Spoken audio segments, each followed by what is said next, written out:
다 같이 경건한 마음으로 묵상기도 드리심으로 수요 저녁 예배를 하나님 앞에 드리겠습니다. 우리 주 예수 그리스도와 우리를 사랑하시고 영원한 위로와 좋은 소망을 은혜로 주신 하나님 우리 아버지께서 너의 마음을 위로하시고 모든 선한 일과 말에 굳건하게 하시기를 원하노라.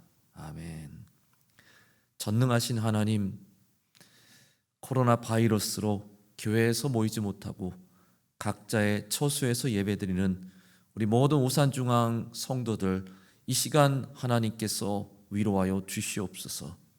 이 예배에 함께 마음과 정성으로 동참하게 하여 주시고, 또한 하나님께서 좋은 소망과 위로와 은혜를 베풀어 주셔서 우리의 믿음이 오늘 더욱 굳세지게 하여 주시옵소서. 시작하는 시간입니다. 마치는 시간까지 주여 집중하고 주님만 바라보게 하여 주시옵소서. 예수님의 이름으로 간절히 기원하옵나이다. 아멘. 찬송 453장 함께 찬양하시겠습니다. 453장. 예수 더 알기 원하네. 크고 더 넓은 은혜와 대속해 주신 사랑을 간절히 알기 원하네.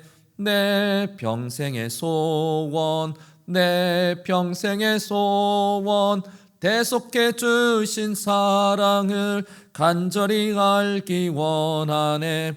성령이 스승되셔서 진리를 가르치시고 거룩한 뜻을 깨달아 예수를 알게 하소서. 내 평생의 소원, 내 평생의 소원, 대속해 주신 사랑을 간절히 알기 원하네. 성령의 감화 받아서 하나님 말씀 배우니 그 말씀 한 절 한 절이 내 맘에 교훈되도다. 내 평생의 소원, 내 평생의 소원, 대속해 주신 사랑을 간절히 알기 원하네. 예수가 계신 보좌는 영광에 눌려 있도다.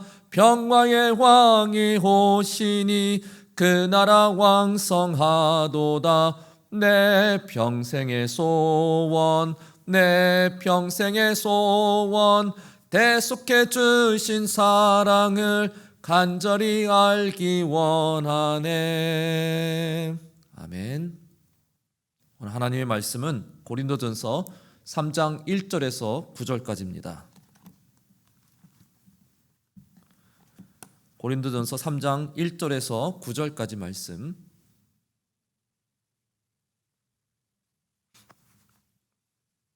신약성경 265페이지에 있습니다. 고린도전서 3장 1절에서 9절, 제가 말씀 봉독해 올리겠습니다. 형제들아, 내가 신령한 자들을 대함과 같이 너희에게 말할 수 없어서 육신에 속한 자 곧 그리스도 안에서 어린 아이들을 대함과 같이 하노라.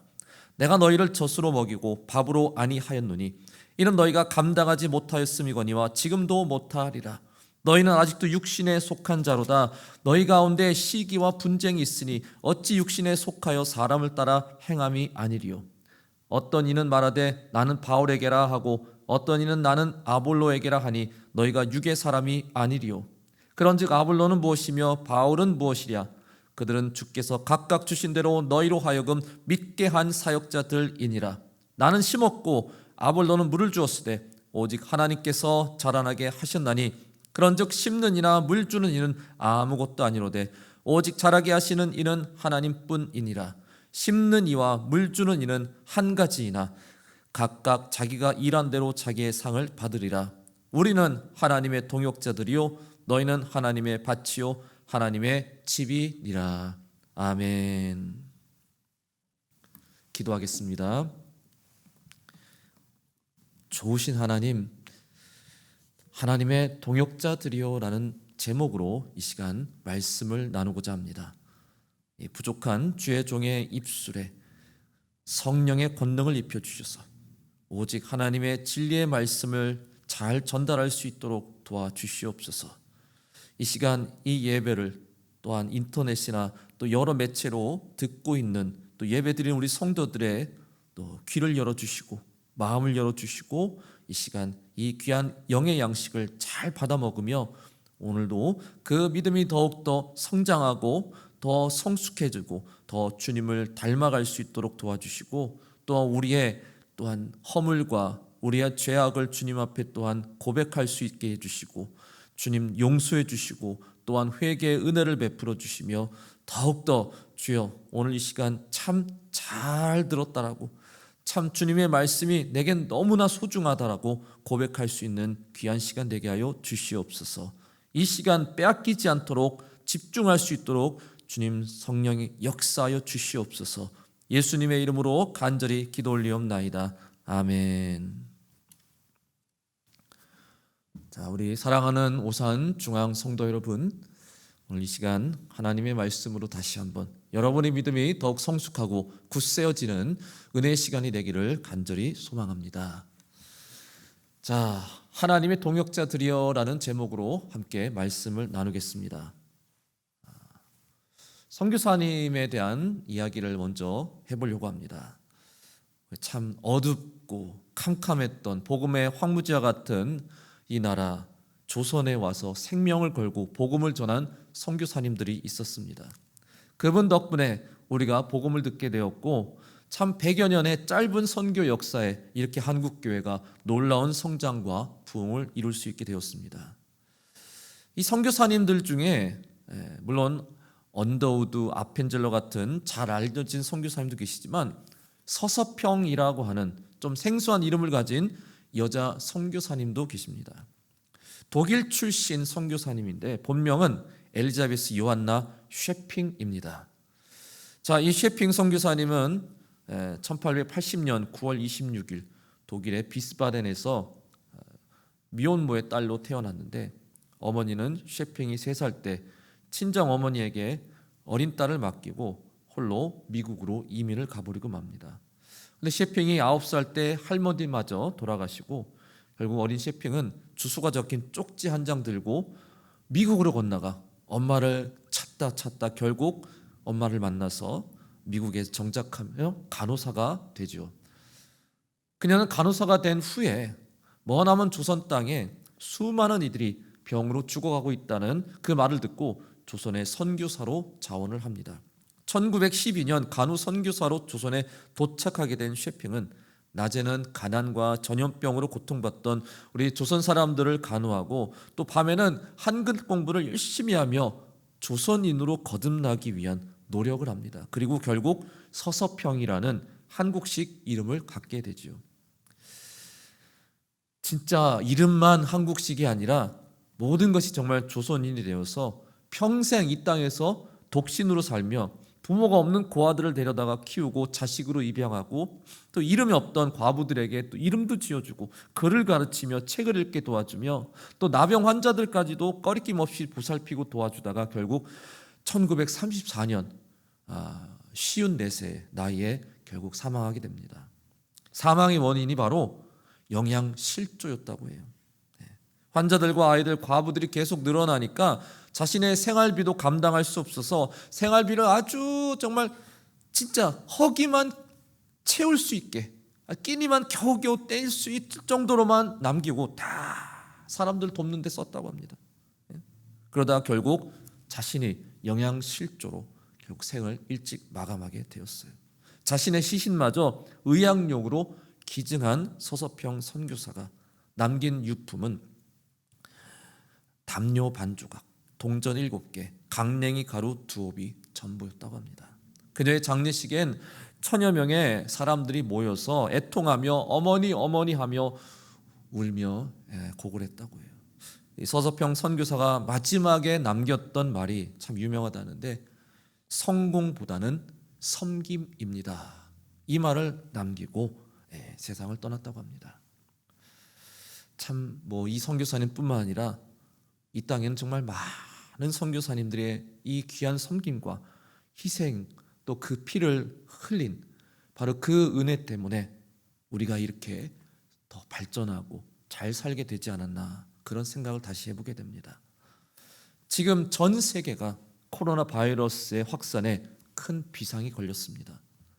감염자와 사망자가 나날이 치솟고 있고, 지금 그럴수록 세계 경제는 자꾸 꼬꾸라지면서 공장이 멈추고 사업이 멈추고 모든 회사가 멈추고 있고, 사람들은 집에서 갇혀 있으며 지금 주가도 폭락하고 있고요. 각 나라마다 감염을 막기 위해서 국경을 폐쇄하고 빗장을 걸어 잠그고 봉쇄에 들어갔습니다.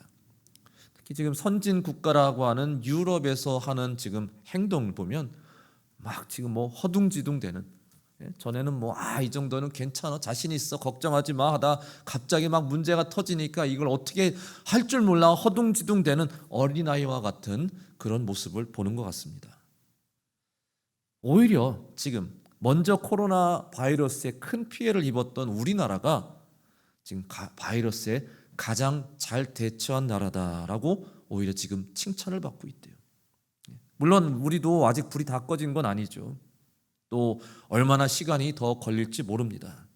그래도 참 감사한 것은 이제 많은 나라들이 지금 우리나라를 주목하고 있다는 사실입니다. 우리나라가 이 큰 위기로부터 어떻게 대처를 했는가, 그 비결, 그 노하우를 전수받으려고 귀를 기울이고 있다는 거죠. 한마디로 위기가 기회다라는 그런 말이 있듯이, 참 우리나라가 정말 한때는 너무 위기다라는 위기설이 돌았지만 지금은 오히려 세상이 우러러보는 그런 선진 국가로 도약할 수 있는 아주 중요한 전환점을 맞이했다라는 것입니다. 어떤 기사를 읽었는데 그 한국식 처방이 뭐냐, 우리나라의 그 아주 정말 장점이 뭐냐, 대충 손꼽아 보니까 일관된 정부의 방침이 있었고, 또 높은 수준의 건강보험 체계. 저도 이 건강보험은 우리나라는요 전 세계 중에 최고라고 생각해요. 또 단련되고 체계화된 방역 시스템, 또 이 모든 것을 투명하고 신속하게 소통시킬 수 있는 고도화된 IT 시스템, 그리고 어느 나라에 견주어도 뒤떨어지지 않는 높은 수준의 국민 의식. 물론 우리도 부족한 것이 여러 개 있겠지만 그래도 이렇게 들어보니까 고개가 끄덕여지고 또 수긍이 되고, 그래 우리가 그래도 이렇게 좀 이제는 우리나라를 알릴 만한 그런 축적된 국력을 가진 나라구나라는 그런 자랑스러운 마음이 생겨요. 우리가 받은 은혜가 얼마나 많습니까? 아까 선교사님의 서서평 선교사님의 이야기만 들어도 우리가 받은 은혜가 너무나 많아요. 세계 각지에서 온 선교사님들의 눈물 어린 희생과 헌신으로, 또한 그 한국 전쟁에 참여해서 목숨을 걸고 싸워준 많은 그 나라의 군인들을 인해서 우리나라가 지금 이렇게 살아갈 수가 있는 겁니다. 그래서 우리나라는요 문을 닫을 수가 없어요. 우리나라는요 그냥 막 봉쇄, 막 문을 걸어 잠그고 그렇게 막 있을 수가 없어요. 우리는 항상 문을 열고요 세상을 향해 뻗어나가는 그런 나라가 돼야 됩니다. 이렇게 우리나라를 살려주신 주님의 뜻은 무엇입니까? 우리나라가 바로 저 땅끝까지 이르러 복음의 증인이 되라라는 그런 사명을 우리에게 주신 것입니다. 오히려 이제는 우리가 세상에 은혜를 끼쳐야 하는 그런 역할을 감당하는 나라와 국민들이 되어야 된다는 것입니다. 그래서 이 위기를 우리가 잘 극복할 수 있도록 우리가 합심해서 함께 기도할 수 있길 바랍니다. 그래서 우리나라가 다른 많은 나라들의 본이 될 수 있기를, 희망이 될 수 있기를, 치료와 회복의 은혜를 끼칠 수 있도록 여러분 계속해서 기도해 주시기를 부탁드립니다. 어린아이는 어떻죠? 좀 이기적이죠. 자기 유익만을 먼저 생각하죠. 국경을 그냥 다 닫아버리고 봉쇄에 들어간 여러 나라들을 볼 땐 꼭 어린아이와 같다라는 그런 생각이 들어요.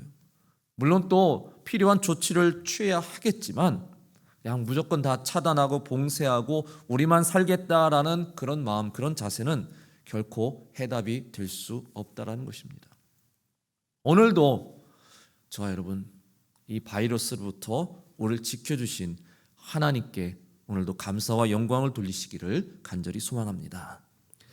오늘 말씀 보겠습니다. 1절 보시면 바울은 고린도 교회 성도들을 성숙한 자가 아니라 어린아이와 같이 대한다라고 말하고 있습니다. 1절 보시죠. 형제들아 내가 신령한 자들을 대함과 같이 너에게 말할 수 없어서 육신에 속한 자 곧 그리스도 안에서 어린아이들을 대함과 같이 하노라. 바울이 계속해서 강한 어조로 고린도 교회 갈등에 대해서 지적을 하고 있습니다.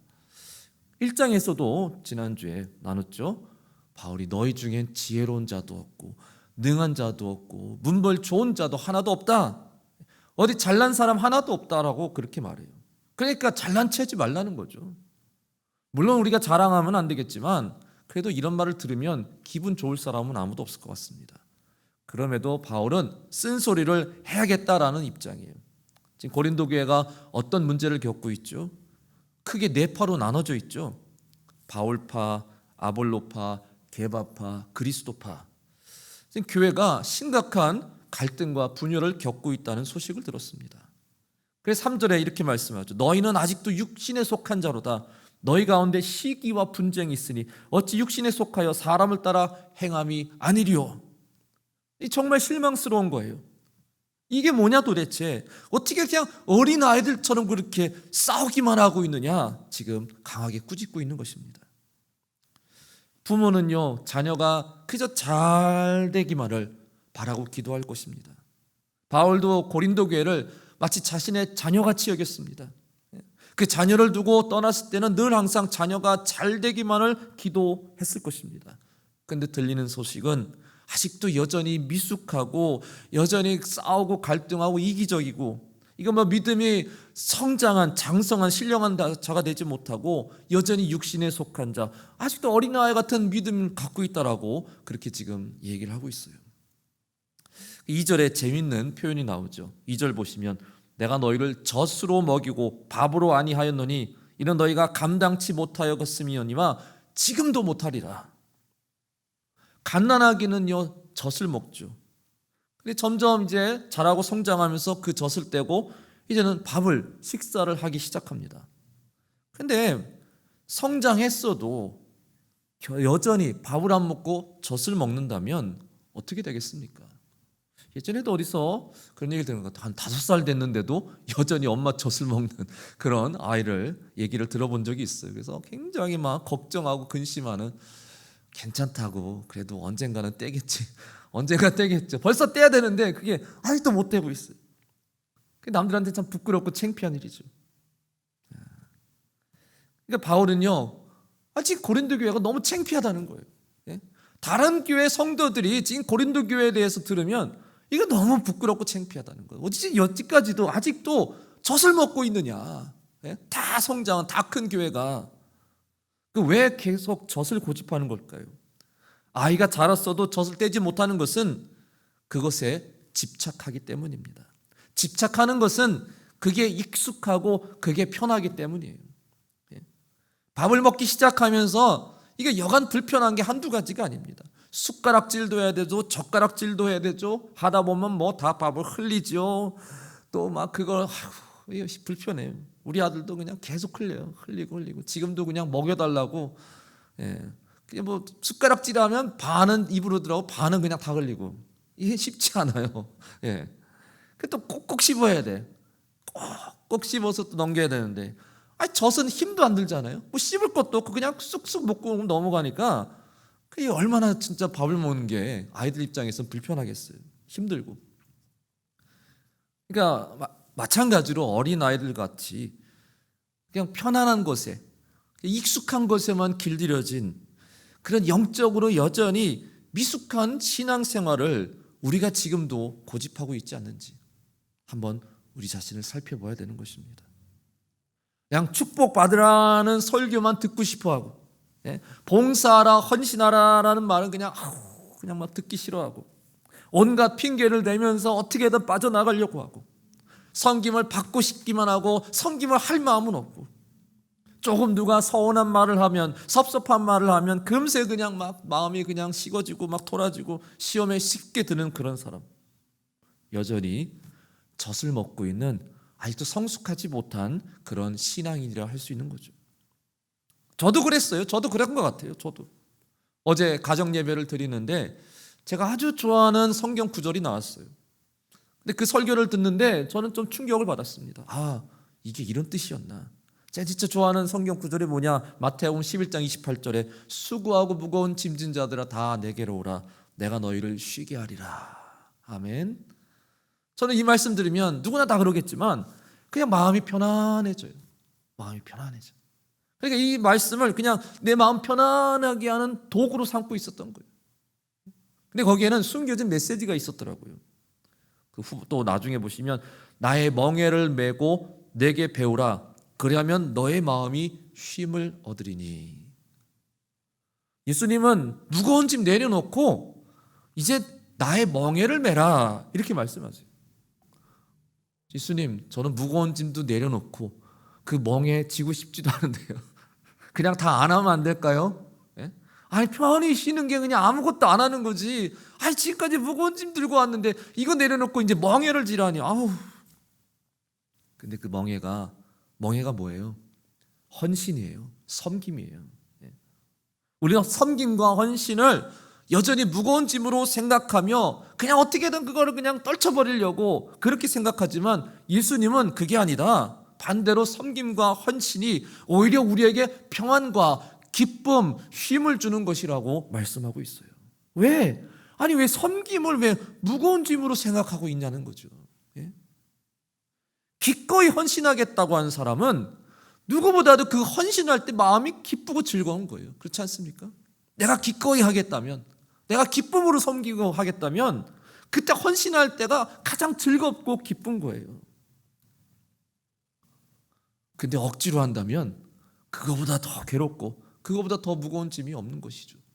주님의 마음을 본받으라는 거예요. 주님의 마음은 나는 헌신을, 나는 섬김을 아주 기꺼이 하겠다는 거예요. 이게 정말 성숙한 신앙인의 마음이 아닌가 생각이 듭니다.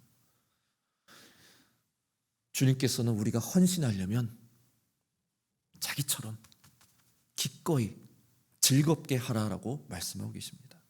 그걸 마음의 부담으로 여기지 말라. 근데 여전히 우리는 섬김과 헌신을 정말 무거운 짐으로 여기고 막 억지로 하고 있지는 않는 거예요. 요리조리 그걸 피해가려만 하고 있지 않는 거예요. 아직도 헌신의 깊은 은혜의 맛을 모르고 살고 있는 것은 아닐까요? 젖은 갓난아기에게는 익숙하고 또 나름 그건 또 좋은 양식이겠지만 성장한 아이에게는 턱없이 영양분이 부족한 양식입니다. 그걸 계속 먹을 수는 없는 거예요. 사랑하는 성도 여러분, 우리도 영양가 없는 신앙생활을 하고 있지는 않는지요? 열매와 결실, 전도를 맺지 못하는 신앙생활은 여전히 우리가 미숙함에 머물러 있다는 증거입니다. 며칠 전에 우리 사순절 묵상집 잘하고 계시죠? 여러분 필사 씨 뿌리는 비유의 말씀을 보았는데 여러분 잘 아실 거예요. 길밭에 씨가 뿌려지고 돌밭에, 가시밭에, 그리고 좋은 땅에 씨가 뿌려졌는데 이게 다 우리 신앙인들이 어딘가 네 가지 중에 한 가지는 속한다는 거예요. 이게 안 믿는 사람, 세상 사람들이 이거다 저거다 하는 게 아니고 우리 믿는 사람들이 이 네 가지 땅에 어딘가는 속한다는 거예요. 나는 어딜까? 아마 대부분 그래서 나는 돌밭인 것 같아. 나는 시험 막 어려운 일들 당하면 나는 너무 막 진짜 시험에 들고 막 믿음이 막 흔들리고 막 그래. 나는 가시밭이야. 나는 아직도 나는 좀 뭐 작은 일에 막 그냥 짜증을 내고 막 화를 내고 원망하고 막 말실수해서 다른 사람 막 상처 주고 나도 내 마음에 막 상처가 많고 그래서 막 겨우겨우 막 주님만 붙잡고 막 신앙생활하는 그런 사람이야. 길밭이다라고 하는 사람은 별로 없을 것 같아요. 그리고 또 좋은 밭이다라고 자기를 이렇게 얘기할 수 있는 사람도 아마 거의 없을 것 같습니다. 우리 다 돌밭 아니면 가시밭 아니냐? 근데 어차피 돌밭이나 가시밭이나 결과는 뭐예요? 씨를 뿌렸는데 열매를 맺지 못해요. 영양가가 없는 신앙생활을 하고 있다는 거예요. 씨 뿌리는 비유 다음에 바로 나오는 또 말씀이 뭡니까? 알곡과 가라지 비유예요. 그 좋은 씨를 심었는데 밭에 근데 자라는 거 보니까 가라지가 막 또 자라요. 원수가 와서 몰래 심었다고 하죠. 종들이 주인에게 가서 저 가라지들 다 뽑아버릴까요? 저 가라지 저 잡초들 뽑아야지 저 어떻게 합니까? 그렇게 물었는데 주님께서는 그냥 내버려 둬라 이렇게 말씀하십니다. 심판날까지 내버려 두래요. 우리는 그 말씀을 들을 때 꽤 속상합니다. 아니 왜 하나님은 이 세상에 저 가라지 같은 악한 사람들, 나쁜 사람들을 왜 그냥 내버려 두신다고 할까? 그들 때문에 선하고 착한 선량한 사람들이 얼마나 많은 피해와 괴로움을 겪고 있는데 주님 좀 뽑아주시면 안 될까요? 솎아주시면 안 될까요? 근데 가라지가 뭡니까? 가라지가 누구예요? 가라지는요 열매를 맺지 않는 식물이에요. 가라지도 좋은 열매를 맺으면은 그것도 유용하고 그걸 가라지라 할 수가 없어요. 근데 나쁜 열매를 맺든지 열매를 맺지 않든지 그 식물이 바로 가라지인 거예요. 그러니까 아까 돌밭에 뿌려졌던 가시밭에 뿌려졌던 씨앗 자라지도 못하고 열매도 맺지 못하는 바로 우리가 그 가라지라는 거죠. 우리가 바로 그 가라지라는 거예요. 우리는 그냥 나는 알곡이고 저 세상에 아주 나쁜 사람들은 다 가라지야 뭐 이렇게 생각해 왔죠. 주님 우리 알곡을 보존해 주십시오. 저 가라지를 다 뽑아 주십시오. 이렇게 생각했는데 아이고 천만의 말씀 내가 가라지였어요. 열매 맺지 못하는 신앙 이게 무슨 쓸모가 있어요? 그냥 다 뽑아버리시죠.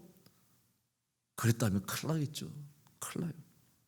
내가 가라지다라는 생각은 우리가 별로 해보지 않은 것 같아요. 근데 이 가라지 같은 우리들도 주님이 그럼에도 참아주시고 또 견뎌주시고 또한 사랑해주시고 또한 보호해주시니 이 얼마나 감사한 일입니까? 주님은 어떤 분이시라 했죠? 주일날 우리 예배 설교할 때 상한 갈대를 꺾지 아니하시고 꺼져가는 심지를 끄지 아니하시기를 심판하여 이길 때까지 하시리니 상한 갈대 꺾지 않으신다. 그 꺼져가는 심지 끄지 않으신대. 참 못난 우리를 그래도 참고 계시고 또 견디고 계시고 또한 그냥 견디시기만 하니까 돌봐주시고 보호해주시고 사랑해주시고 은혜를 베풀어주시고 치료해주시고 그렇지만 우린 계속 어린 아이로만 머물 수는 없는 거예요. 전혀 열매 맺지 않는 무익한 삶을 계속 살아갈 수는 없는 거예요. 또 그런 상태로 우리가 심판날에 그리스도의 심판대 앞에 설 수 없는 거예요. 아직도 어린아이에 머물러 있다면 어떻습니까? 그냥 자기 생각, 자기 고집대로만 하려고 합니다. 자기 생각대로 안 해주면 막 투정 부립니다. 짜증냅니다. 원망합니다. 부모가 뭘 바라든 개의치 않고 그냥 내가 원하는 것만 그냥 찾고 주장합니다. 어릴 때도 그냥 가정이 가난했는데도 부모님께 그냥 비싼 선물 사달라고 맨날 졸라댔던 내 모습. 어린이날 되면 특히 막 아주 비싼 선물 사달라고 저거 그냥 사달라고 저 아주 비싼 로봇 그거 사달라고 우리 가정이 그렇게 넉넉지도 않은데 그걸 그렇게 졸라댔던 내 모습. 그게 어린아이였구나. 장성한 사람은 어떻습니까? 자기 생각보다는 그래 부모님이 과연 어떤 마음을 갖고 계실까? 이제 어른이 돼 보니까 내가 부모가 돼 보니까 이제 조금 부모님의 마음에 대해서 이제 조금 알게 되는 것 같아. 그러면서 이제 내가 나의 부모님이 정말 나에게 대해 그렇게 생각하셨겠구나. 그래서 부모님의 생각을 생각하면서 또 그걸 또 따르면서 부모님의 마음을 이제 더 기쁘시게 해드리려고 하는 성장한 어른의 모습을 우리가 갖춰야 되는 것입니다. 고린도 교회 성도들도 예수님의 마음은 모른 채 그냥 당을 짓고 갈라지고 싸우고 있었습니다. 교회의 머리 대신 교회의 진정한 주인이신 예수님이 얼마나 그 모습을 보고 마음 아파하셨을까요? 내가 이러라고 이렇게 교회를 세운 게 아닌데. 4절 보시면 어떤 이는 말하되 나는 바울에게라 하고 다른 이는 나는 아볼로에게라 하니 너희가 육의 사람이 아니리요? 지금 보니까 네파 중에도 특히나 바울파, 아볼로파가 가장 큰 대립을 벌이고 있었던 것 같습니다. 그러니까 전 사역자, 현재 사역자 이렇게 파가 나눠졌어요. 근데 지금도 여러 교회가 이런 비슷한 문제 때문에 심한 아주 갈등과 대립을 겪고 있는 것을 간간히 보게 됩니다. 그냥 전 사역자, 현재 사역자랑 막 파가 갈려가지고 교회에서 막 서로 물고 뜯고 싸우고 문 걸어 잠그고 예배 따로 드리고 진짜 심각하더라고요. 주님이 얼마나 마음 아파하실까. 문제가 뭡니까? 주님을 따르지 않고 사람을 따르기 때문이라는 거예요. 현재 많은 그런 우리 교회가 주님을 바라보지 않고 사람을 바라보기 때문에 문제가 생긴다는 거예요. 어린아이처럼 네 편 내 편 막 가르기 때문에 또 그렇다는 거예요. 바울은 결국 이 말씀을 하죠. 7절 말씀, 제가 참 좋아하는 말씀인데, 자 7절에 그런즉 심는 이나 물 주는 이는 아무것도 아니로되 오직 자라게 하시는 이는 하나님뿐이니라. 아멘. 바울과 아볼로는 아무것도 아니다라고 그렇게 이야기하고 있습니다. 바울이 고린도 교회를 세웠고 지금 아볼로가 아주 열심을 다해 교회를 부흥시키고 있겠지만 두 사람은 아무것도 아니다. 이 두 사람이 결코 교회 주인이 아니래요. 교회 주인은 오직 예수님뿐이십니다. 교회 성장의 원동력은 오직 예수님뿐이십니다. 우리도 주님만 바라보며 신앙생활 할 수 있기를 간절히 소망합니다. 자, 사랑하는 성도 여러분, 말씀을 마치겠습니다. 9절 보시죠. 우리는 하나님의 동역자들이요 너희는 하나님의 밭이요 하나님의 집이라. 아멘. 우리는 사람을 보고 신앙생활하는 게 아닙니다. 오직 주님만 바라보고 신앙생활 하시기 바랍니다. 지금 우리가 교회에 모이지 못해서 영상으로 지금 보고 계시겠지만 제 얼굴이 뭐 이렇게 잘난 얼굴도 아니고 이게 저도 보면 왜 이렇게 얼굴이 그냥 달덩이처럼 크게 보이나 저도 부끄러워요. 그래도 어떻게 하겠어요. 그냥 저를 바라보실 때 그냥 주님 본다라는 그냥 생각으로 보시기 바랍니다.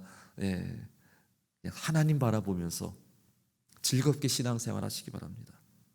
또한 그냥 섬김만 받으려는 그런 신앙생활 하지 마시고 즐겁게 섬길 수 있는, 즐겁게 헌신할 수 있는 성숙한 우리 오산중앙 성도들 되시기 바랍니다. 열매 없는 무익한 신앙의 삶이 되지 마시고 많은 사람들에게 정말 유익을 줄 수 있는 그런 보람된 신앙인들이 되시길 바라겠습니다. 우리는 다 하나님의 동역자들입니다. 우리는 다 영적인 가족입니다. 너, 나 구분 지을 필요가 없습니다. 위, 아래 구분 지을 필요가 없습니다. 우린 주 안에서 다 하나이고 다 동등한 것입니다. 그리고 우린 다 한 사람 한 사람 다 여러분 소중합니다. 그래서 더욱 우리 서로를 사랑하시고 서로를 위해서 더욱더 기도하시고 여러분 이렇게 장기화가 되고 있는데 서로 모이지 못해서 보고 싶고 그립고 그럴 때 마음만 그렇게 갖는 게 아니라 좀 서로 전화도 좀 해보시고 문자 신방도 좀 해보시고 그냥 마음만 보고 싶다 언제 우리가 만날 수 있지 하지 마시고 전화 한 번씩 걸어보세요. 또 뭐 사랑의 문자도 좀 보내주시고 서로 이렇게 관심을 갖고 있다라는 그런 것을 표현할 수 있는 우리는 떨어졌어도 우리는 주 안에서 다 하나라는 것 더욱더 이 위기가 우리에게는 기회가 될 수 있는 참 여러분 더욱더 주님을 잘 붙잡고 가시기를 아름다운 정말 믿음의 삶을 하루하루 살아가는 우리 행복한 오산중앙 가족 여러분 다 되시기를 주님의 이름으로 간절히 축원합니다. 기도하겠습니다. 하나님의 말씀의 은혜 감사합니다. 우리가 떨어져 있지만 이 시간 주 안에서 마음이 하나임을 다시 한번 저희들 믿습니다. 함께 교회를 세워나가는데 모두가 동참할 수 있게 하여 주시옵소서. 서로 더욱 사랑하고 또한 섬길 수 있게 하여 주시옵소서. 주님, 우리나라 아직 다 위기에서 벗어난 건 아니지만 큰 위기에서 그래도 어느 정도 벗어날 수 있게 도와주셔서 감사합니다. 우리나라가 이제 세계 많은 나라들의 좋은 본이 되어서 주여 우리가 어떻게 이것을 극복했나, 어떻게 이것을 우리가 치료할 수 있었나 전파하고 알리고 또 그것을 통해서 또한 복음을 증거할 수 있도록 우리나라가 더욱더 선진국으로 도약할 수 있는, 그래서 많은 나라들을 이제 섬길 수 있는 훌륭한 나라가 될 수 있도록 주님 도와주시옵소서. 거기에는 우리 교회가 열심히 기도해야 됩니다. 주님, 우리 교회가 더욱더 뜨겁게 기도해야 됩니다. 교회가 앞장서야 됩니다. 막힌 담을 허물 수 있도록 기도의 능력으로 하나님 도와주시옵소서. 지금 여전히 우리나라도 서로의 불신과 신뢰 문제가 지금 우리를 힘들게 하고 있습니다. 교회에서 함께 모이지 못하고 있습니다. 그러나 주님, 이것도 또 필요한 것이고 이것도 다 지나갈 것이라고 믿습니다. 우리가 서로 조금 더 배려할 수 있게 도와주시옵소서. 좀 더 지혜를 갖고 대처할 수 있게 하여 주시옵소서. 좀 더 서로 상대를 배려하며 아끼는 마음을 갖고 우리가 잘 이겨나갈 수 있도록 주님 도와주시옵소서. 각 가정에서 예배드릴 때 주님 함께해 주셔서 위로해 주시고 그 마음에 평안을 주시고 은혜를 베풀어 주시며 날마다 우리 모든 성도들 지켜주시고 보호하여 주시옵소서. 우리 주 예수 그리스도 이름으로 간절히 축복하며 기도합나이다. 아멘. 주기도문으로 예배 마치겠습니다. 하늘에 계신 우리 아버지여, 이름이 거룩히 여김을 받으시오며 나라가 임하옵시며 뜻이 하늘에서 이루어진 것 같이 땅에서도 이루어지이다. 오늘날 우리에게 일용할 양식을 주옵시고 우리가 우리에게 죄 지은 자를 사하여 준 것 같이 우리의 죄를 사하여 주옵시고 우리를 시험에 들게 하지 마옵시며 다만 악에서 구하옵소서. 대개 나라와 권세와 영광이 아버지께 영원히 있사옵나이다. 아멘.